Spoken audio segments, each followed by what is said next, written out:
अस्सलाम वालेकुम।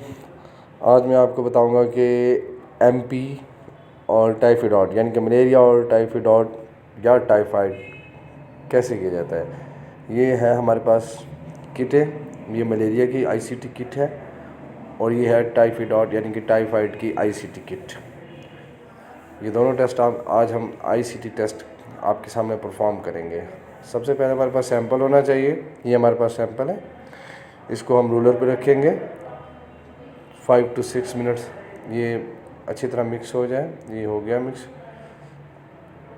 और सबसे पहले हम मलेरिया लगाएंगे यानी कि एमपी, और ये हमारे पास बफ़र है, आप बफ़र कोई भी डाल सकते हैं।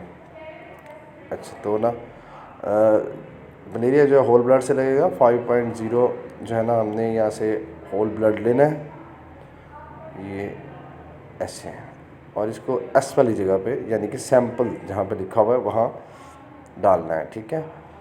और नीचे लिखा हुआ है बी यानी कि बफ़र।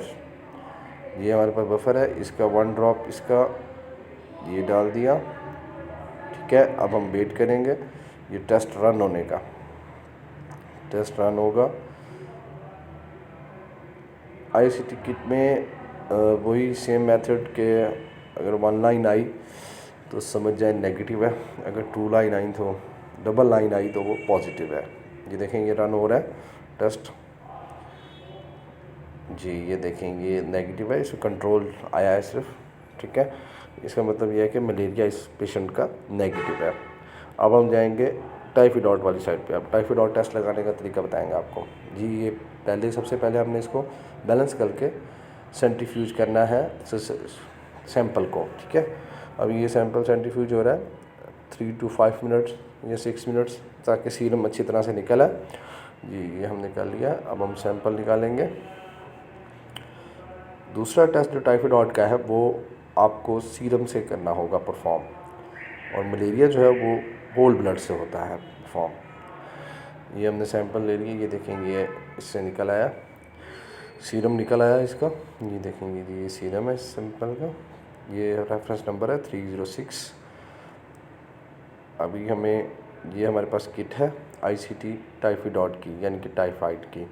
अब हमें एक ड्रॉपर लेना है, ये ड्रॉपर हमें मिल गया।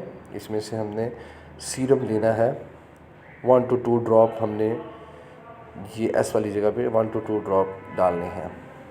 ये डाल दिया हमने। अब हम 1 ड्रॉप वही बफ़र जो है वो डालेंगे और इसके रन करने का इंतज़ार करेंगे। ये टेस्ट रन होना शुरू हो जाएगा।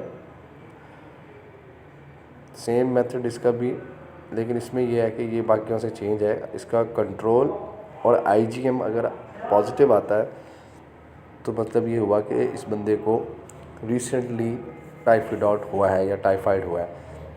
और अगर सी और आईजीएम और आईजीजी तीनों पॉजिटिव आते हैं तो इसका मतलब ये बहुत पुराना पेशेंट है इसका टाइफाइड का।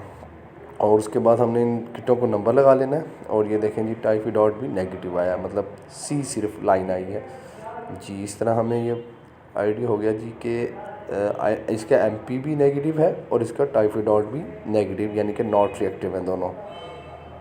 ये दोनों टेस्ट मलेरिया और टाइफाइड दोनों नॉट रिएक्टिव हैं, क्योंकि इन दोनों की सिंगल लाइन शो हो रही है। अगर दोनों में से किसी एक की भी डबल लाइन शो होती तो वो पॉजिटिव कहलाता। ये हमने रिपोर्ट्स टाइप कर ली हैं। मलेरिया नेगेटिव यानी कि एमपी नेगेटिव, और उसके बाद टाइफाइड भी टाइप कर लिया, ये भी नेगेटिव है। ये देखेंगे दोनों नेगेटिव। वीडियो अच्छी लगी हो तो लाइक करें। जज़ाकल्लाह, बहुत बहुत शुक्रिया।